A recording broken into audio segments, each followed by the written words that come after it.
موكب عسكري جاء هذه المرة لا لتكريم الشخصيات بل لتكريم العلم التونسي، مبادرة نظمتها المدرسة الإعدادية حي شاكر بمقرين في أعقاب أحداث استفزت المشاعر إذا استهدفت الراية الوطنية.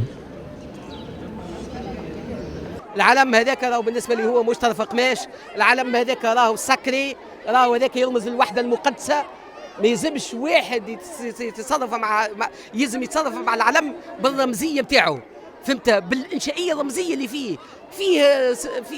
فيه دي سامبول رهيبة جدا، ما ثماش رموز أعلى من رموز العلم. بادرة لقيت تفاعلا واسعا من التلاميذ.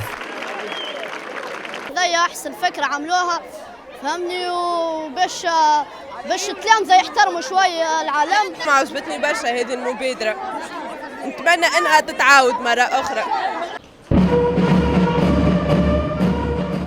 تواصل العزف بحضور جمع من الضيوف، بينهم عدد من نجوم الفن لم تخفي تأثرها. اليوم حسيت ثم شحنة جديدة، ثم دموعي هبطت وقت نحيوا في العلم، ذكرتني بأول نهار تقريبا بعد الثورة.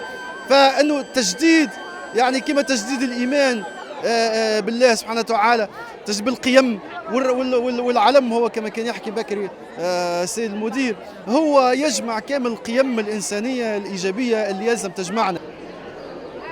المسؤولون بدورهم امتنوا لهذه التجربة وأكدوا على أهمية نشرها في كل الفضاءات التربوية.